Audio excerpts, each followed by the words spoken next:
that is the final product. Now it's working properly.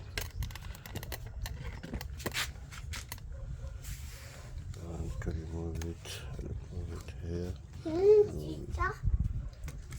So this holds this door lock hook. This plastic holds the door hook. So this is our final product. So we did the reinforcement. It's very strong now.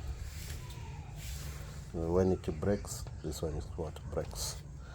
So you can replace the whole door handle, or you can repair this one.